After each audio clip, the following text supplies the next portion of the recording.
Washington, D.C.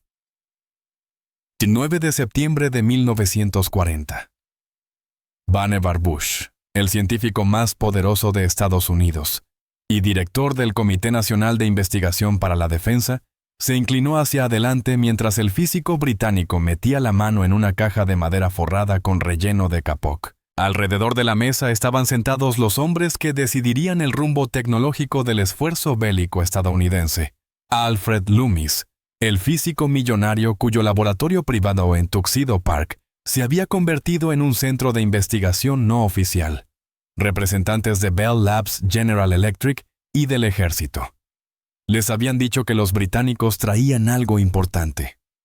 No tenían ni idea de cuánto. Sir Henry Tizard sacó un cilindro de cobre del tamaño de un disco de hockey, con 8 orificios alrededor de su circunferencia, aletas de enfriamiento y un par de lazos de antena. Parecía casi rudimentario aquel objeto que pesaba quizá 1 kilo. Lo colocó sobre la mesa entre ellos. Esto, dijo, Tizard es un magnetrón de cavidad. Produce 10.000 vatios de potencia de microondas a una longitud de onda de 10 centímetros. Los estadounidenses se quedaron mirando. Alguien le pidió que repitiera las especificaciones. 10.000 vatios 10 centímetros, repitió Tizard. Bush tomó el dispositivo, lo giró entre sus manos. El mejor magnetrón estadounidense desarrollado tras años de trabajo apenas generaba 500 vatios a una longitud de onda de 1 metro. Este aparato británico producía 20 veces más potencia a una 10ª parte de la longitud de onda. Las implicaciones lo golpearon por etapas. Longitudes de onda más cortas significaban antenas más pequeñas. Antenas más pequeñas significaban radares que podían instalarse en aviones, barcos y vehículos. Más potencia significaba detección a mayor distancia, señales más claras, la capacidad de ver a través del mal tiempo y la oscuridad con una precisión sin precedentes. ¿Cuánto tiempo han tenido esto?, preguntó alguien. Demostramos el primer modelo funcional en febrero, respondió Tizard. Habían pasado 7 meses. 7 meses durante los cuales Gran Bretaña había desarrollado esta tecnología mientras luchaba por su supervivencia. Y ahora simplemente la estaban entregando. La reunión duró horas. La delegación británica encabezada por Tizard, e incluyendo al experto en radar Eddie Bowen, había traído mucho más que el magnetrón. Traían toda la documentación técnica de los motores a reacción diseñados por Frank Whittle. Planos de espoletas de proximidad que detonaban proyectiles cerca de sus blancos, sin impacto directo, diseños de explosivos plásticos, armas de cohetes, equipos de detección de submarinos, métodos para proteger los barcos de minas magnéticas y estudios sobre defensas contra la guerra química. Todo lo que Gran Bretaña había aprendido en su primer año de guerra desesperada, pero fue el magnetrón lo que los cautivó. Bush comprendió de inmediato lo que significaba. Loomis, cuyo propio laboratorio también trabajaba en el desarrollo del radar, no dejaba de hacer preguntas técnicas, su mente ya corriendo hacia las posibles aplicaciones. ¿Qué tan estable era la frecuencia? ¿Cuál era la tasa de repetición de pulsos? ¿Podría fabricarse en masa? Los británicos respondieron a todo. Sin secretos, sin condiciones. Habían traído 2 magnetrones por si acaso. Uno se había dañado en el transporte. Ofrecían acceso total a los equipos de investigación de la Universidad de Birmingham, donde el dispositivo había sido desarrollado. Compartirían todo lo que sabían sobre cómo fabricarlo, optimizarlo e integrarlo en sistemas de radar. ¿Por qué?, preguntó finalmente Loomis. ¿Por qué dárnoslo? ¿Por qué no guardarlo para ustedes? La respuesta de Tizard fue simple. Porque puede que no sobrevivamos lo suficiente para desarrollarlo completamente. Y si caemos esta tecnología, no puede caer con nosotros.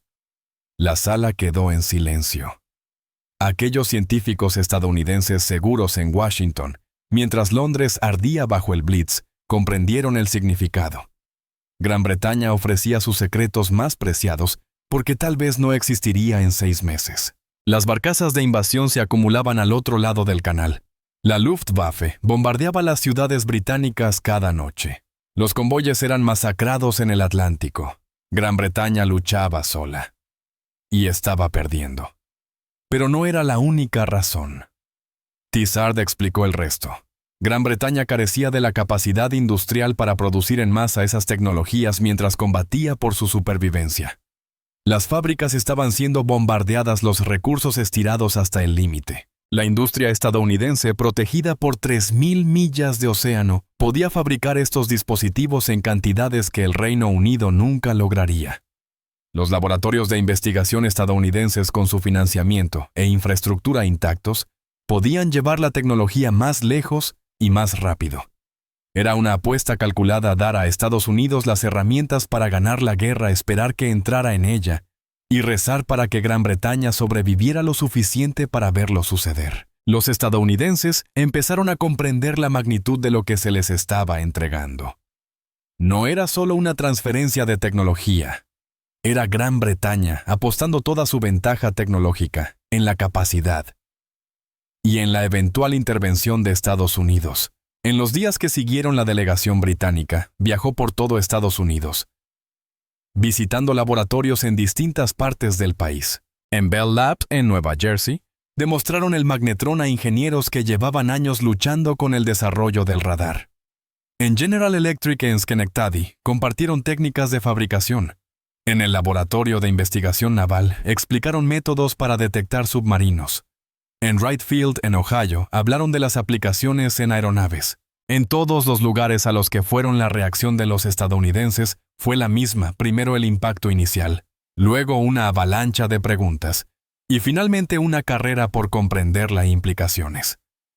En el laboratorio de Loomis, en Tuxedo Park, donde reunía a algunos de los mejores físicos del país, para sesiones de investigación de fin de semana, la demostración del magnetrón se convirtió en un seminario improvisado, que duró hasta las 3 de la mañana. Los científicos que habían trabajado con radares de longitud de onda métrica vieron de pronto la posibilidad de sistemas de onda centimétrica capaces de detectar un periscopio de submarino, mapear el terreno desde un avión, o guiar el fuego antiaéreo con una precisión que antes parecía imposible.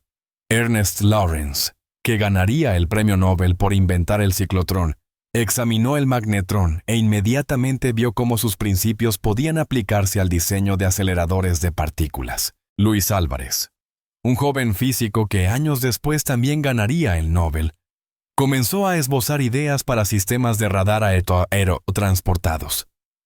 Y Rabi, otro futuro laureado con el Nobel, empezó a calcular cómo optimizar el dispositivo para distintas frecuencias. Los británicos habían llevado su regalo exactamente a las personas correctas. No eran solo ingenieros. Eran algunas de las mentes científicas más creativas del mundo, de repente con acceso a una tecnología que abría campos completamente nuevos de posibilidad. En el MIT, donde los británicos demostraron el magnetrón a principios de octubre, la respuesta fue inmediata. En pocas semanas, ya se estaban elaborando planes para establecer un laboratorio dedicado exclusivamente al desarrollo del radar. Lo llamaron el Laboratorio de Radiación, aunque no tenía nada que ver con la radiación. Un nombre elegido deliberadamente para despistar y ocultar el hecho de que los mejores físicos de Estados Unidos iban a concentrarse en un solo lugar para desarrollar tecnología militar basada en secretos británicos. Para febrero de 1941, el Rad Lab ya estaba en funcionamiento. En un año emplearía a 4.000 personas.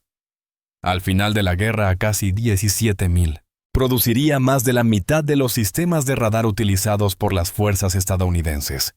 El magnetrón de cavidad sería perfeccionado, fabricado en masa e instalado en aviones, barcos submarinos y estaciones terrestres en todos los teatros de guerra.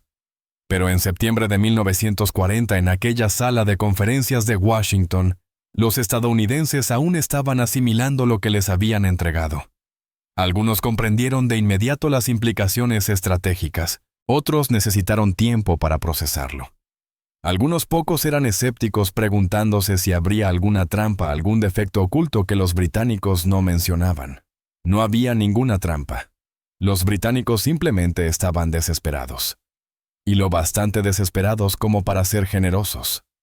Tizard en persona era una elección fascinante para liderar la misión. Tenía 64 años. Era un químico físico que había ayudado a desarrollar instrumentos aeronáuticos durante la Primera Guerra Mundial. En los años 30 presidió el comité que supervisó el desarrollo del radar británico, el mismo comité que había financiado la investigación que condujo al magnetrón de cavidad. Entendía tanto la ciencia como la política. Sabía cómo hablar con oficiales militares y funcionarios del gobierno. Sabía cómo convencer a los estadounidenses escépticos de que el Reino Unido no intentaba deshacerse de experimentos fallidos ni de tecnología de segunda categoría. Y sabía cómo presentar el argumento de que ayudar a Gran Bretaña era también de interés para Estados Unidos, aunque aún no estuviera en guerra, porque la tecnología que Gran Bretaña compartía no servía solo para la defensa, sino también para el ataque. Un radar capaz de ver a través de las nubes significaba bombarderos que podían navegar y atacar con precisión en cualquier clima. Las espoletas de proximidad significaban fuego antiaéreo, que no necesitaba impactos directos. Los motores a reacción significaban aviones más rápidos. Estas no eran solo herramientas para sobrevivir a la guerra, sino para ganarla. Los estadounidenses empezaron a comprender que Gran Bretaña no solo estaba pidiendo ayuda, estaba ofreciendo una alianza. Compartan nuestra tecnología, desarróllenla con su poder industrial, y juntos crearemos las armas que pueden derrotar a Alemania. Algunos de los científicos estadounidenses que examinaron el magnetrón aquel septiembre dirían más tarde que fue el dispositivo más importante traído a Estados Unidos durante toda la guerra. Quizás fuera una exageración, pero no mucha. El magnetrón de cavidad hizo posible el desarrollo del radar de microondas, que a su vez permitió que los aviones pudieran navegar y bombardear a través de las nubes y de noche. Permitió la guerra antisubmarina capaz de detectar periscopios y submarinos en superficie durante la noche. Hizo posible la interceptación dirigida desde tierra que guiaba a los cazas hacia los bombarderos enemigos en la oscuridad. Permitió el control de fuego naval con capacidad de atacar blancos más allá del alcance visual. Hizo realidad los sistemas de bombardeo ciego capaces de localizar y golpear objetivos en cualquier clima. E incluso el alerta temprana aerotransportada que podía detectar incursiones enemigas mientras aún estaban lejos en el mar. Cada una de esas capacidades dependía del radar de microondas, y este dependía del magnetrón de cavidad. Sin él la guerra habría sido más larga, más sangrienta, y tal vez habría terminado de manera muy distinta. Los británicos lo sabían. Por eso estaban dispuestos a entregarlo a una nación que aún no estaba en guerra. Por eso Tizard tenía autorización para compartirlo todo sin reservas, confiando en que los científicos estadounidenses usarían la tecnología con responsabilidad, y finalmente en la misma guerra que Gran Bretaña estaba librando. Fue un acto extraordinario de fe y desesperación a partes iguales. En la reunión de Tuxedo Park después de las presentaciones formales, Loomis apartó a Tizard. Loomis tenía 52 años. Era un banquero que había hecho una fortuna en Wall Street antes de retirarse para dedicarse a la física. Su laboratorio privado se había convertido en un punto de encuentro para los mejores científicos del país. Tenía los recursos para financiar investigaciones y los contactos para hacer que las cosas sucedieran. Hizo a Tizard la pregunta que lo había inquietado todo el día. ¿Qué pasa si no podemos ayudarlos a tiempo? ¿Y si Gran Bretaña cae antes de que podamos poner esto en producción? La respuesta de Tizard fue registrada por varios de los presentes. Entonces al menos la tecnología sobrevivirá y quien luche contra Alemania, después la tendrá. Eso vale el riesgo. Los estadounidenses en la sala entendieron lo que quería decir. Gran Bretaña podría perder. La invasión podría tener éxito. Londres podría caer. Pero el conocimiento, la capacidad, el potencial para contraatacar sobrevivirían en los laboratorios y fábricas de Estados Unidos. Era una especie de póliza de seguro tecnológica comprada con los secretos más valiosos del Reino Unido. Durante las semanas siguientes, mientras la delegación británica completaba su gira y regresaba a casa, los estadounidenses empezaron a actuar. Se estableció el Rad Lab. Se firmaron contratos con fabricantes. Se lanzaron programas de investigación. El magnetrón de cavidad entró en producción.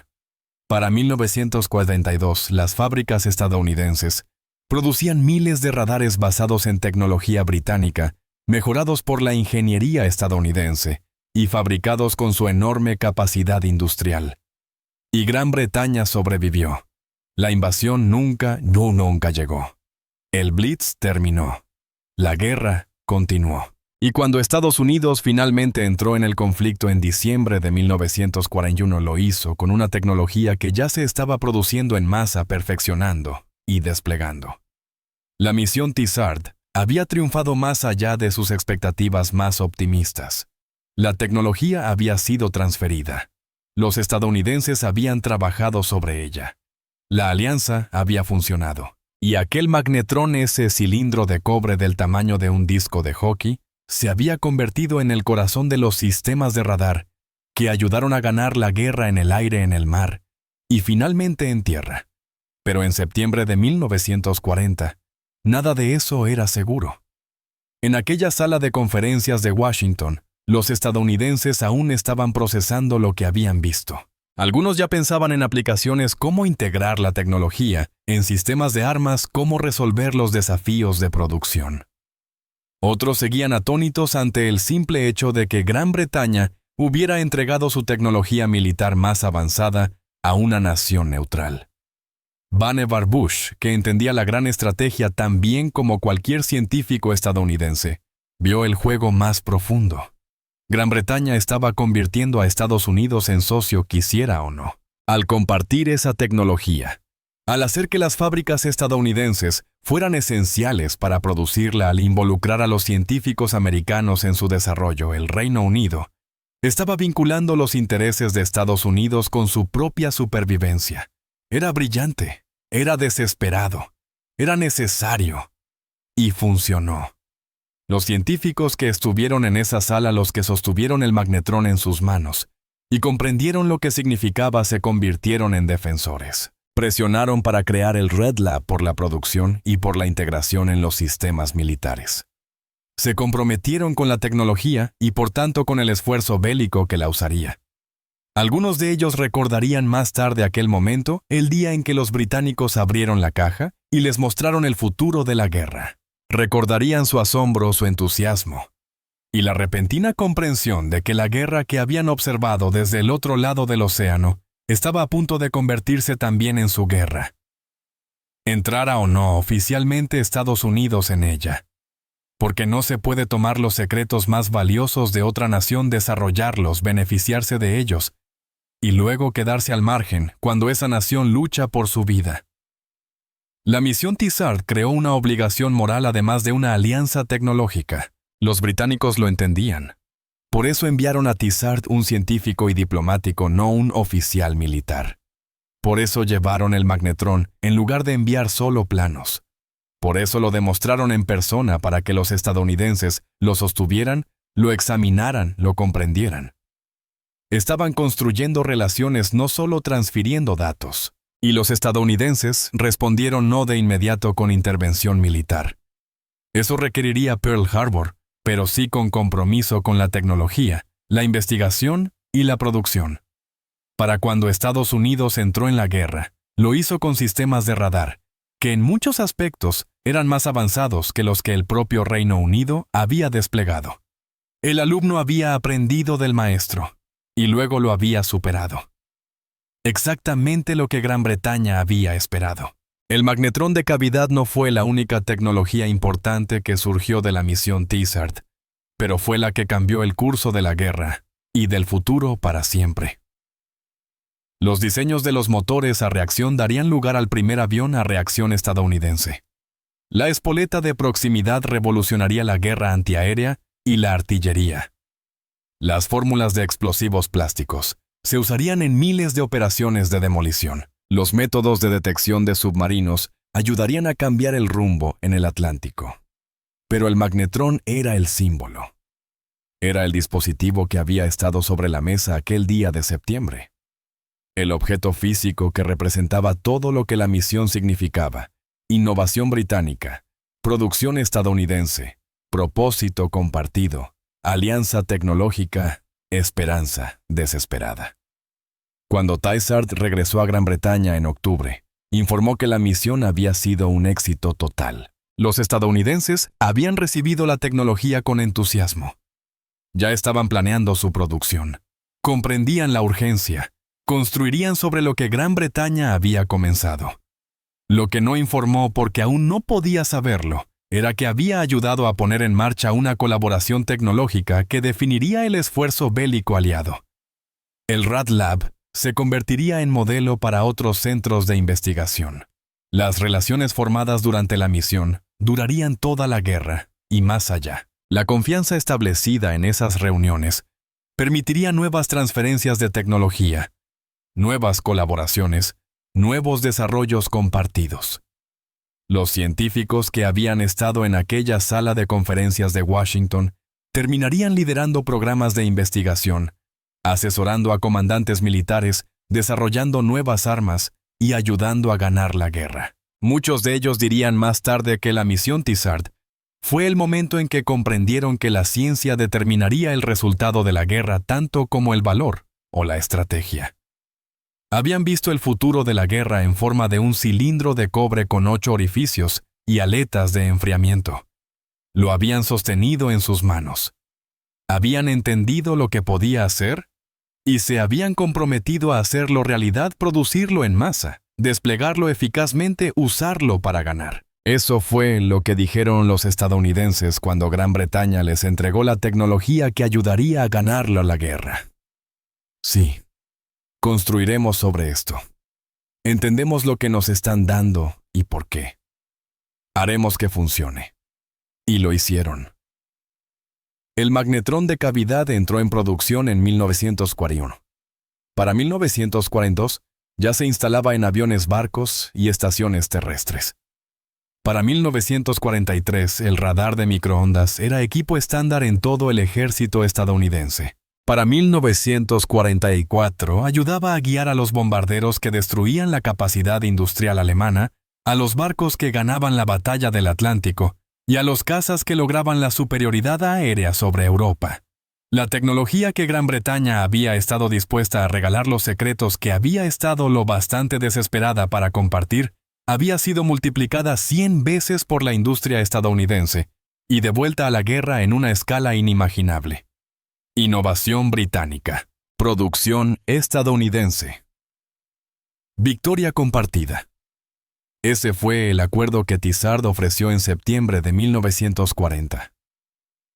Ese fue el acuerdo que los estadounidenses aceptaron. Esa fue la alianza que ayudó a ganar la guerra. Y todo comenzó con un cilindro de cobre sobre una mesa de conferencias en Washington, con científicos estadounidenses mirándolo incrédulos, con físicos británicos, explicando lo que podía hacer, y con todos en la sala comprendiendo que estaban presenciando algo histórico. El momento en que Gran Bretaña confió a Estados Unidos sus secretos más valiosos. El momento en que Estados Unidos aceptó la responsabilidad que venía con esa confianza. El momento en que nació la colaboración tecnológica que ayudaría a derrotar a la Alemania nazi. ¿Qué dijeron los científicos estadounidenses? Esto lo cambia todo. Podemos construir sobre esto. Entendemos lo que nos están dando y lo que significa. Sí. Y entonces se pusieron a trabajar.